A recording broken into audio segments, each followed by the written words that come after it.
Welcome to CivilNet. My guest today is Geoff Lowe. Welcome to Yerevan. Thank you.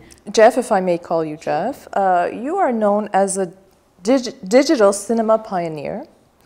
You are a visiting fellow, a lecturer at Newcastle University in London, and you conduct a master's class called the master's program class called the Art and Practice of Digital Film.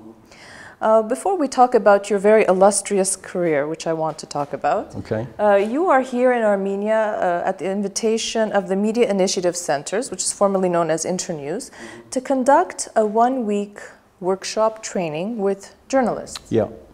What was the workshop about? It was really about my take on digital film and digital content in the internet age. In fact, it was a sort of condensation of the master's program that I ran at Newcastle, taking the elements that I thought most relevant to the people attending the week, and trying to give them a sort of crash course in the current state of digital content. They were mostly journalists? Mostly. They weren't all journalists, actually, but mostly, yeah. And this is your first time in Armenia, first time in the region? It is, yeah. Which partly why I really wanted to come, because I just thought, what an opportunity to see a part of the world I'd never seen before. That's right. And a post-Soviet country that's trying to find its place in the world. And, yeah, absolutely. And trying to take advantage of the internet and using social media to advance causes that we need to in the country. So I'm sure it was interesting for you. How did you find the participants in the workshop? Were they open to what you had to say? Did they know much of what you had to say? They were very open, absolutely. And I think some of them knew something. In fact, the reason I'm here doing this interview is because of Sargis, one of your people here. Right. He'd already done a program in London, and he told me afterwards. He said, you know, I thought I'd really be getting a sort of reshape of what I'd already done in London, but yours was completely different. Well, that's good to know, because I know that he studied, Sarkis Khandanyan, who's one of our reporters and has a program, a weekly program here called The People, Zhovurt in Armenian. He told me that he had studied digital anthropology, and I said, what the heck is digital anthropology? So, niche subject. A niche subject. I want to talk to you, if we may, about digital cinema, digital film. How has it changed the world? How has it changed the internet? Well, if you're talking about digital cinema, I think we're still to see the main changes. The reason I'm sometimes known as a digital cinema pioneer is that my company, FilmServe, created the first IP-based interactive system for digital cinemas way back in 2001 at the digital test bed at the BFI in London on the South Bank. And the BFI is the British Film Institute. From the very beginnings, I've always thought that 3D cinema, which is what Hollywood tried to push as the next big change for digital, was a non-starter.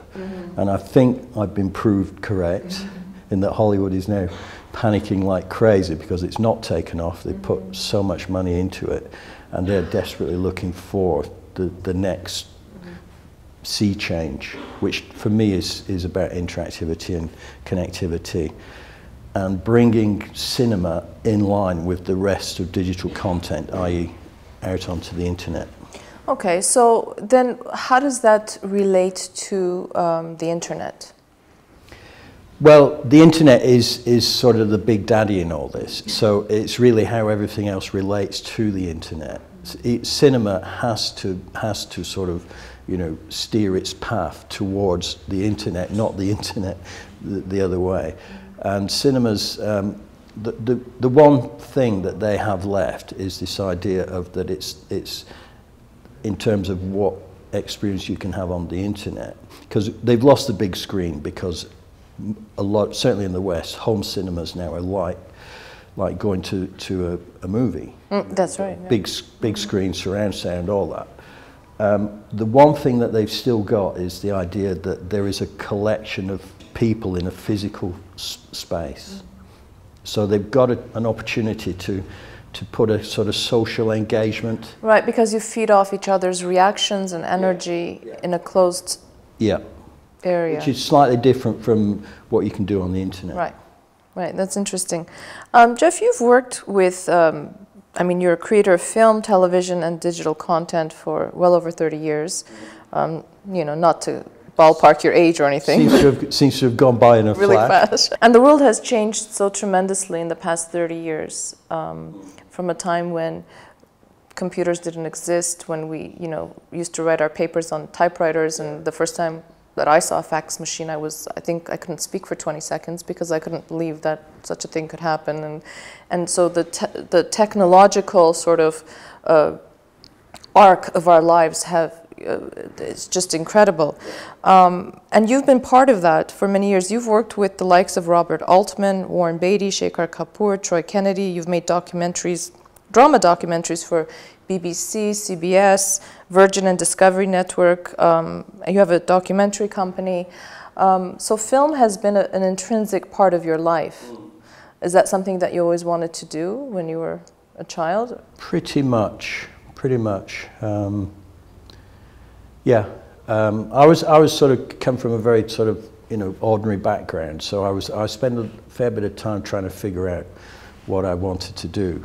But when I was about 15, 16, well, one was seeing Robert Altman's film Nashville, and it was like a great pleasure for me to finally work with him and say that Nashville had been one of the reasons that that I decided to follow this career path. And the other was a couple of writers who I'm still very friendly with, called Dick Clement and Ian Lafreni, who probably don't mean much here, but are one of the sort of bedrocks of British television script writing, and have since moved to Los Angeles and now work out there. So when I saw that, and I decided that was the way to go, and then did absolutely nothing about it for about 5 or 6 years, and decided I'd better do something. So I wrote this play on spec and sent it into the BBC, and not by the talent that was in there, because a lot of this game is a lottery.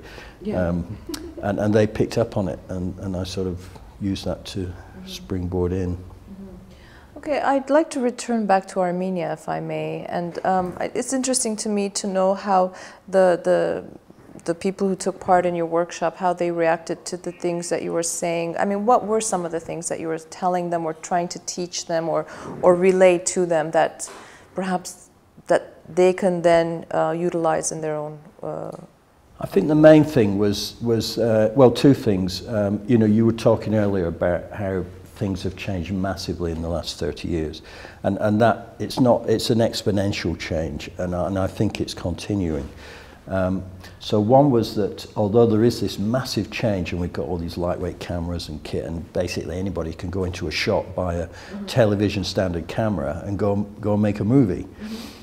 What hasn't changed is the techniques and the abilities to tell a good story.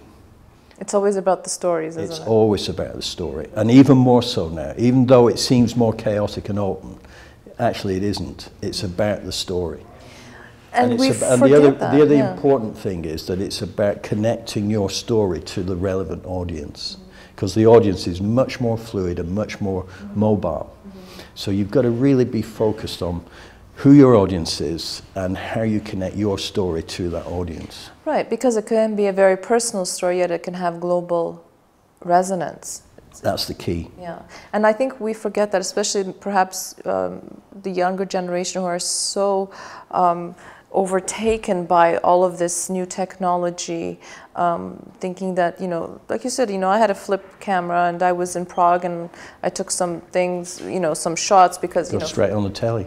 What's that? It could go straight on the telly. Yeah, and that's what we did. I mean, I uploaded it. It was the same day here in Yerevan. They put it in the news, and there you go. I mean, it was quite exhilarating for me. I mean, for the first time that I was doing something like that, I've never, you know, held a camera, obviously, to know what that meant. But even now with iPhones and smartphones, absolutely, better quality than those flip cameras, oftentimes. Yeah.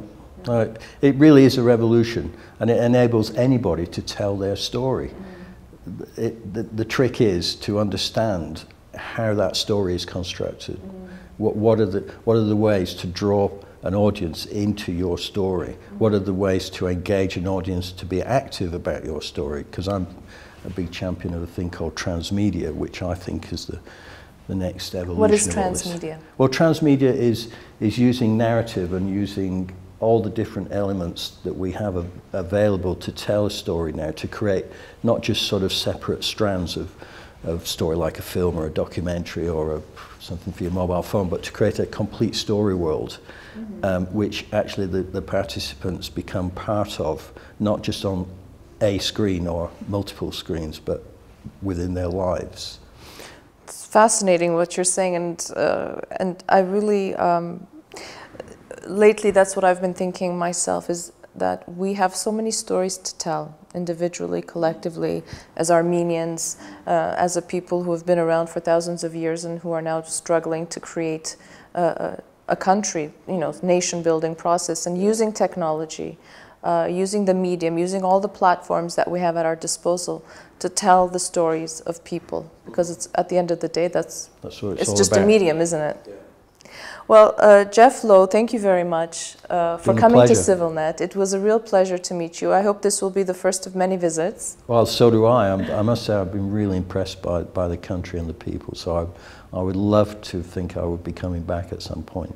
Well, we'll be here waiting, and we'll do another interview together. Sure. Okay. Thank you very much. I'd like to remind our viewers that my guest today here at CivilNet was Geoff Lowe. Thank you for watching.